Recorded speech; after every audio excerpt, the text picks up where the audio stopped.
আসসালামু আলাইকুম সবাইকে। আশা করি ভালো আছেন। অনেকদিন পর আপনাদের সামনে ভিডিওতে আসছি।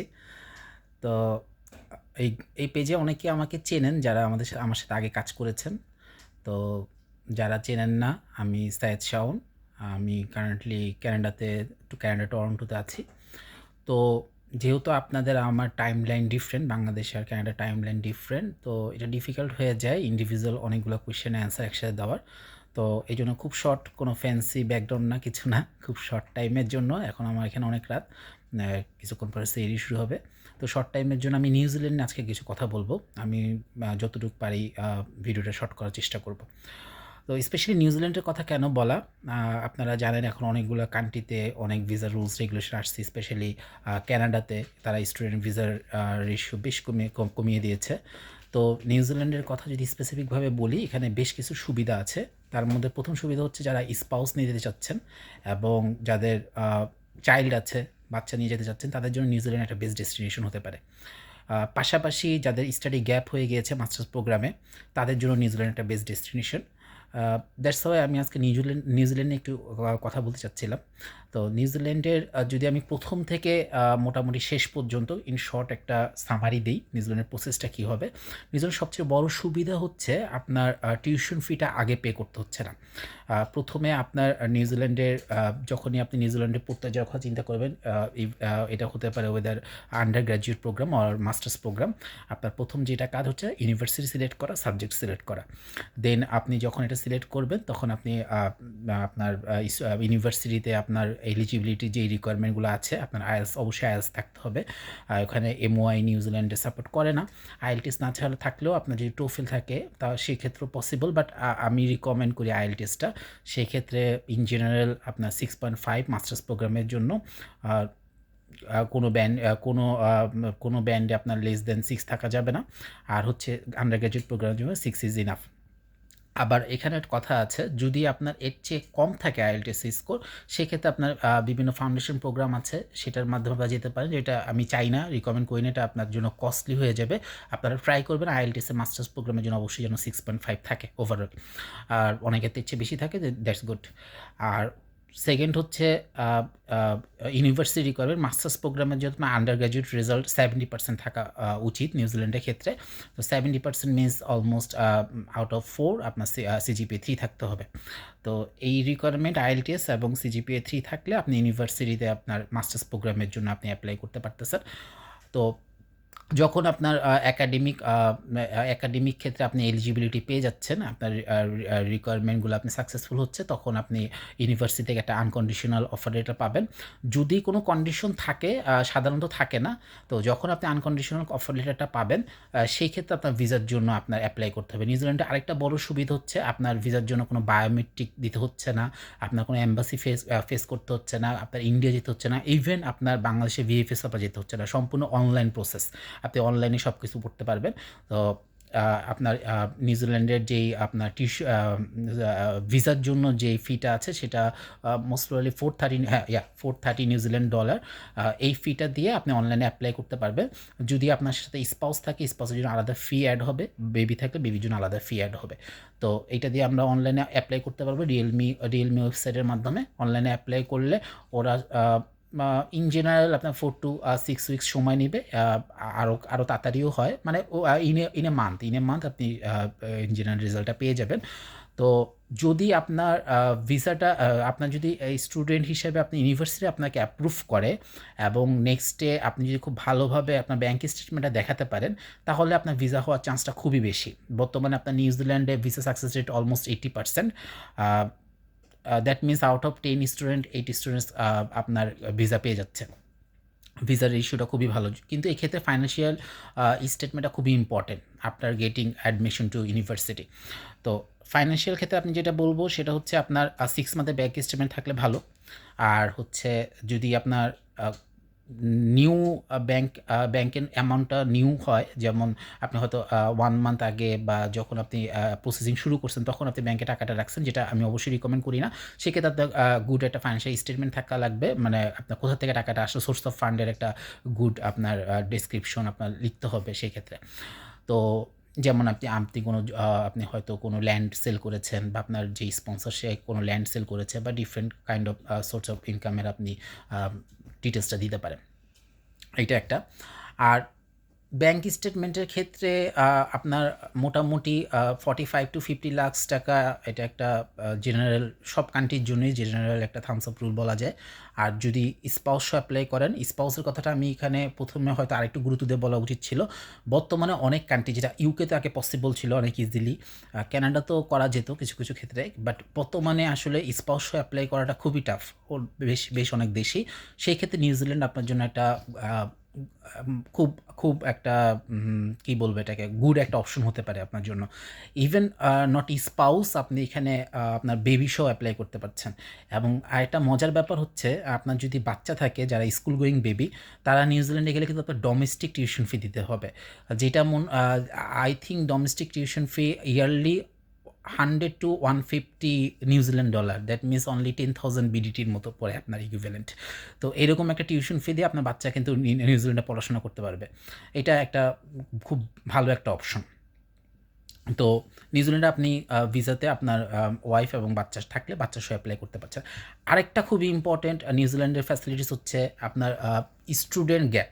মানে আপনি মাস্টার্স আপনি আপনার আন্ডার গ্র্যাজুয়েট যখনই শেষ করে থাকেন না কেন, এরপরে অন্যান্য কান্ট্রি যেমন ক্যানাডার কথা যদি বলি, অস্ট্রেলিয়ার কথা যদি বলি, এরা এই জিনিসগুলো খুব প্রায়োরিটি দেয় যে আপনার স্টাডি গ্যাপটা কত বড়।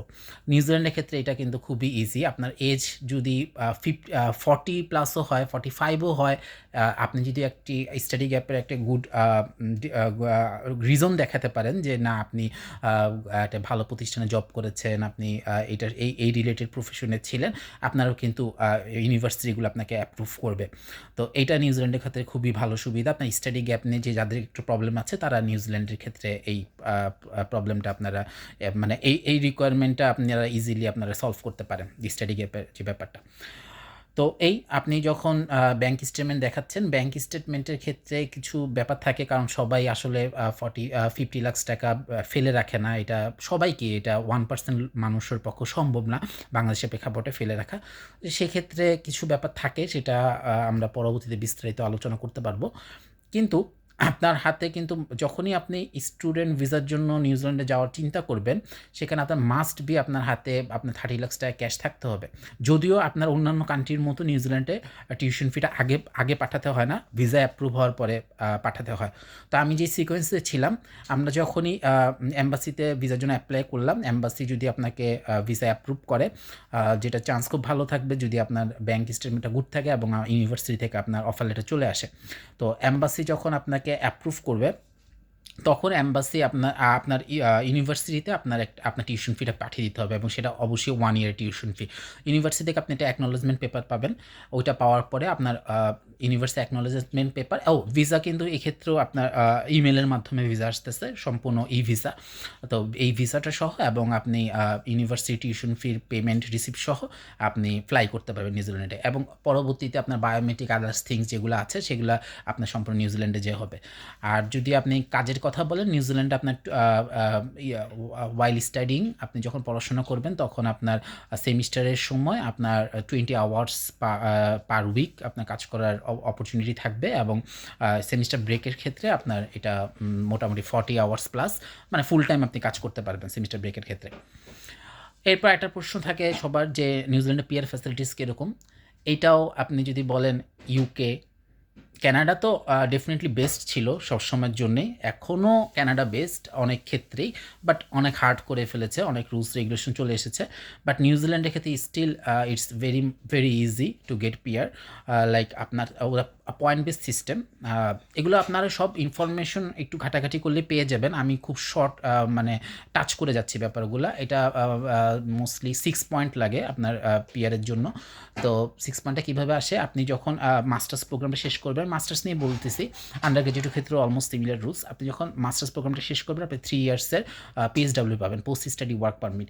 এই পিএসডাব্লিউ 3 ইয়ার্সের পিএসডাব্লিউতে আপনার 3 পয়েন্ট অ্যাড হবে, এবং আপনার জন্য আইএলটিএসে আপনার 6.5 থাকবে, তখন আপনার 1 পয়েন্ট অ্যাড হবে। আইএলটিএস আপনার 6.5 ডেফিনেটলি থাকবে, কারণ এই রেজাল্ট ছাড়া তো আমরা ইউনিভার্সিটি অ্যাডমিশন নিতেই পারছি না।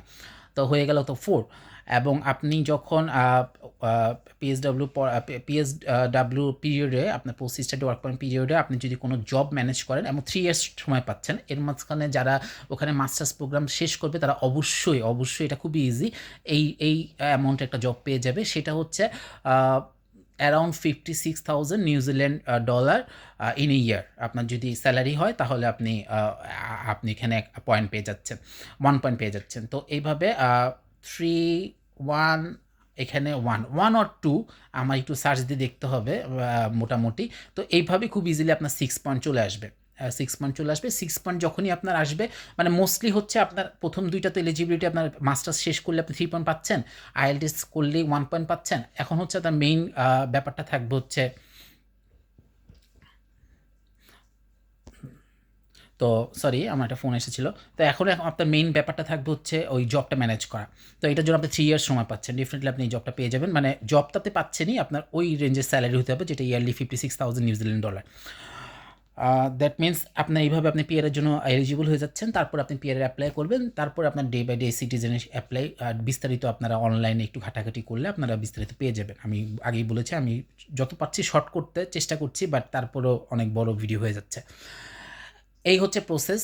এর মধ্যে আমি আবারও যদি সামারি করি, আপনি আর হচ্ছে আপনার ভিসা, আমি এটা বলেছি, ভিসা আসার পর আপনার টিউশন ফি দিতে হচ্ছে। এটা খুবই একটা গুড নিউজ সবার জন্য।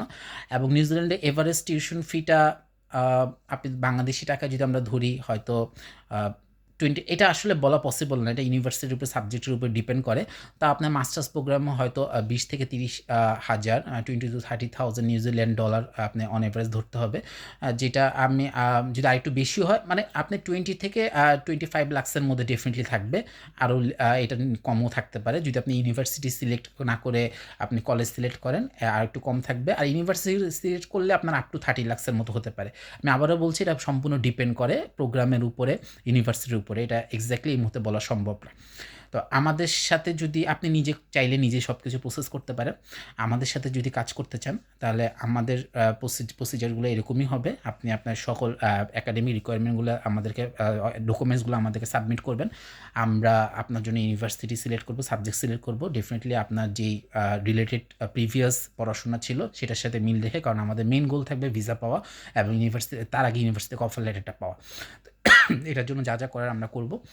এরপরে আপনার ইউনিভার্সিটি থেকে যখনই, আমি সামারিতে চলে আসছি এখন, ইউনিভার্সিটি থেকে যখনই আপনার অ্যাডমিশন লেটার আসবে, আনকন্ডিশনাল অফার লেটার আসবে, দেন আমরা এর মাঝখানে, এর আগে আপনার ব্যাংকের সব স্টেটমেন্ট রেডি রাখতে হবে। সেক্ষেত্রে আমাদের কোনো সাজেশন লাগলে আমরা কিছু সাজেশন তাকে দিতে পারবো। যদি আপনার কাছে 50 লাখ টাকা রেডি না থাকে ব্যাংক স্টেটমেন্টে, সেক্ষেত্রে কী করা যায় সেটা নিয়েও আমরা আপনাকে সাজেস্ট করবো ডেফিনেটলি। নেক্সটে আপনার যখন ব্যাংক স্টেটমেন্ট আপনার রেডি, আদার্স যে ডকুমেন্টসগুলো লাগে ওগুলো রেডি, এসওপিতে আমরা আপনাকে সাহায্য করব। তো আপনার সব রেডি হওয়ার পরে আমরা ওয়েবসাইটে, নিউজিল্যান্ডের এম্বাসিতে, যেহেতু আপনার কোথাও বায়োমেট্রিক দিয়ে যেতে হচ্ছে না, এম্বাসির ইন্টারভিউ নেই এবং কোনো ইউনিভার্সিটি ইন্টারভিউ নেই, আমরা অনলাইনে সব কিছু অ্যাপ্লাই করব। অনলাইনে অ্যাপ্লাই করার পরে দেন আপনার ভিসা যদি এসে যায় ইনশাল্লাহ, যেটা আমরা আশা করি যে আপনার ব্যাংক স্টেটমেন্টটা খুব ভালোভাবে এটা দেখাতে পারলে এবং আপনার ইউনিভার্সিটির অ্যাডমিশন থাকলে ডেফিনেটলি আপনার ভিসাটা হওয়ার সম্ভাবনা বর্তমানে খুবই ভালো। তো ভিসা চলে আসলে দেন হচ্ছে আপনার টিউশন ফি পাঠাতে হবে। আপনি যে কোনো ভালো ব্যাংকে, সিটি ব্যাংকে বা যে কোনো ভালো ব্যাংকে আপনি একটা স্টুডেন্ট প্রোফাইল খুলবেন, স্টুডেন্ট অ্যাকাউন্ট খুলবেন। এটা মোস্টলি অন এভারেজ 10,000 টাকা লাগে, ব্যাঙ্কগুলো আপনার এই চার্জ করবে। স্টুডেন্ট অ্যাকাউন্ট খোলার পরে আপনি 1 বছরের টিউশন ফিটা পাঠিয়ে দেবেন। টিউশন ফি পাঠিয়ে দিলে তারপর নেক্সটে আপনার চলে আসতেছে হচ্ছে আপনার প্লেন ফেয়ারের ব্যাপারটা। প্লেন ফেয়ার আপনি আপনার জাস্ট এই আপনার টিউশন ফি পাঠানো অ্যাকনোলেজমেন্ট লেটার আর যেই অনলাইন ই ভিসা আসতেছে এটা দিয়ে আমরা নিউজিল্যান্ডে মুভ করতে পারছি। তো যাক, আমার ভিডিও যতই চেষ্টা করেছি শর্ট করতে, তাও প্রায় 15 মিনিটস হয়ে গেল। তো আমি আশা করছি যে ইন জেনারেল কথাগুলো বলে দিতে পেরেছি। তো আমার প্রতিজনকে এই কথাগুলো আর অ্যান্সার করতে হবে না। তো আসসালামু আলাইকুম, সবাই ভালো থাকবেন। আল্লাহ হাফেজ।